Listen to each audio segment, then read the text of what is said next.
Hey everybody, welcome back to Dad Talk. Today we are live at CPAC 2020 in Washington, D.C. and today we've got Donald J. Trump coming to the stage.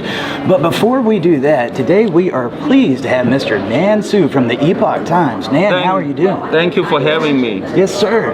So, Nan, I know you know a little bit about the situation that's going on in China right now, and the coronavirus is a scare that has really gotten everybody wondering what's going on. Could you tell us a little bit about that, my man? Yeah, well, everyone knows the general numbers, right? 83,000 people, officially on the record infected, and more than 2,800 people died. But what we actually know is that we do have the evidence that Chinese government has been really trying to hide the information from the general public in China as well as the international society. That's what really caused the outbreak to such a scale. If they start dealing with the problems first day on, then we wouldn't have this kind of a big outbreak that impacted more than 48 countries around the world. And why do you think they waited so long? Was it a deal that they was afraid that companies were going to leave, they were going to lose money? Well, the first thing in the Chinese regime's mind is always to keep the stability of their ruling power. So they, Chinese government is a very effective and efficient government in the top-down operating direction. But when the emergencies taking place on the grassroots level of the society, every level of official, they are waiting for the decision making from the level above.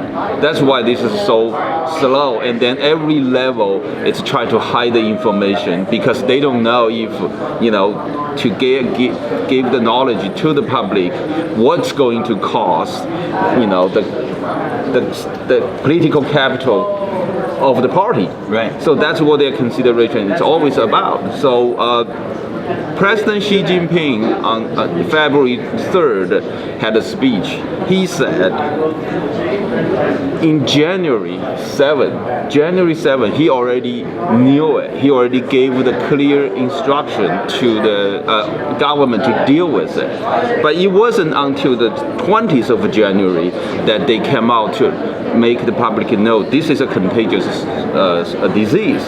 Now, here is an interesting story the public should know. On January 18th, that's the 7 days prior to Chinese lunar calendar New Year, which is 25th of January. Right. So China has a tradition. They will have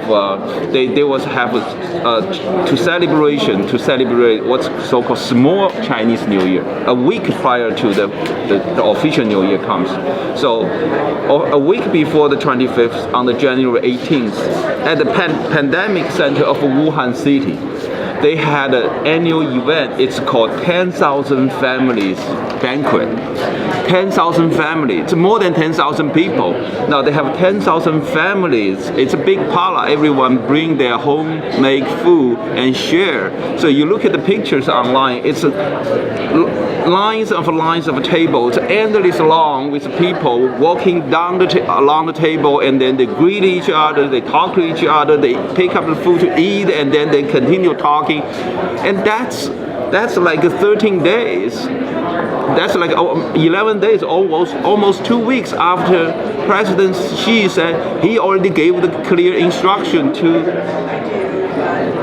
the government to deal with it. Now we wonder, but the problem is we don't know the details. What is the instruction he gave to the government to deal with it? He maybe say, hey, don't tell the public because that's going to cause panic, right? Right. So we don't know what was the details. But however, it wasn't until the 20th, that's 2 days after the 10,000 families the banquet, they say, oh, this is contagious. And then 3 days later, they quarantine the whole Wuhan city.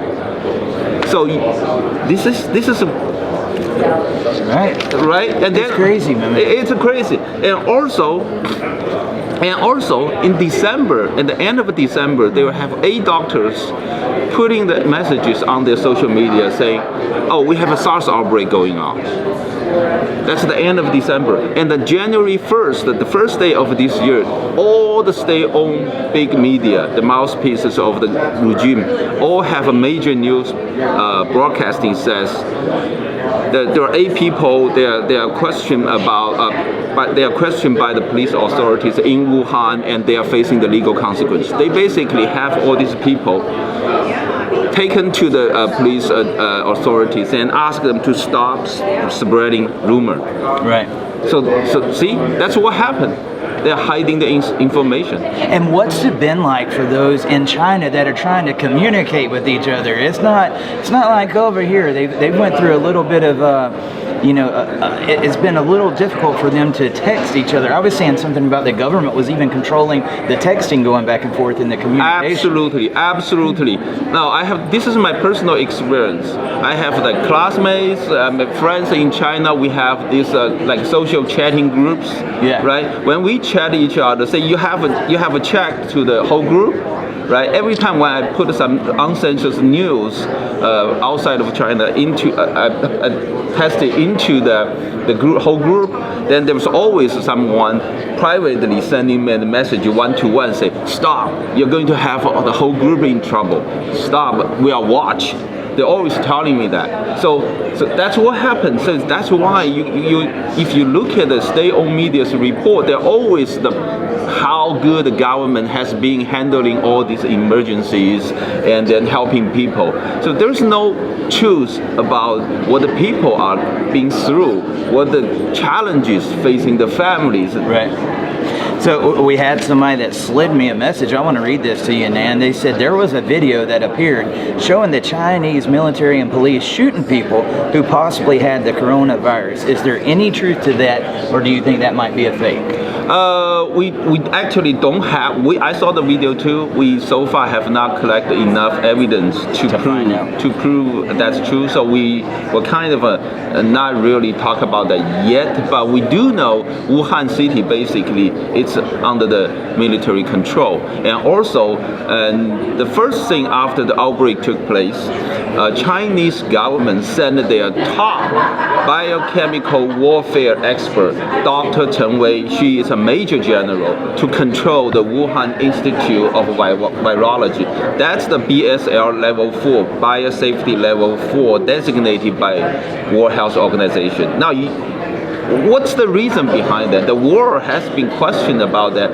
Now, when you have this kind of outbreak, emergencies taking place on the society level, it's outbreak affecting every aspect of society. You need the medical teams, you need the doctors, you need the nurses, right? You need your medical staff basically handling all this situation, helping the people. But the first thing they did was they sent their top military expert on biochemical warfare.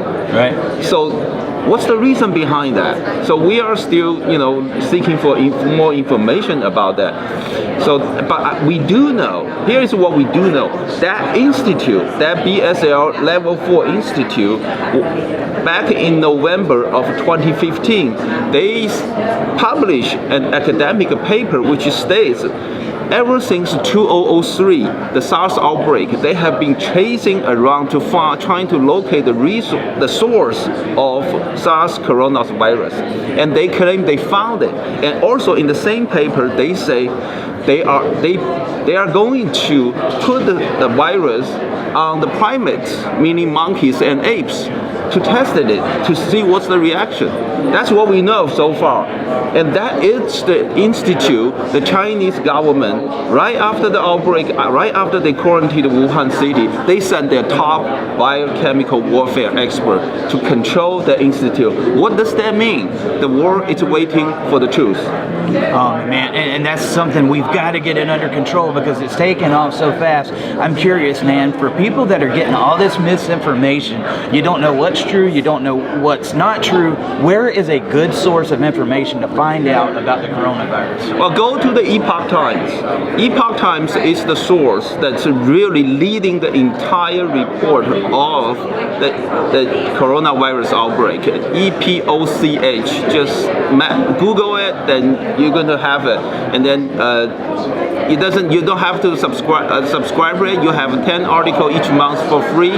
But if you do like our publication, just go on to the top of the website, and there's a subscription button there for you. And Nan, have they found a successful treatment for the coronavirus yet?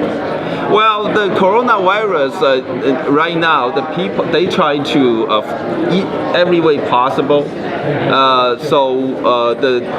We don't know the total death rate. It varies from country to country. Right now, it's pretty high in Iran. I mean, it's more than 10% of the death rate. But in other part of the world, it's a lot lower.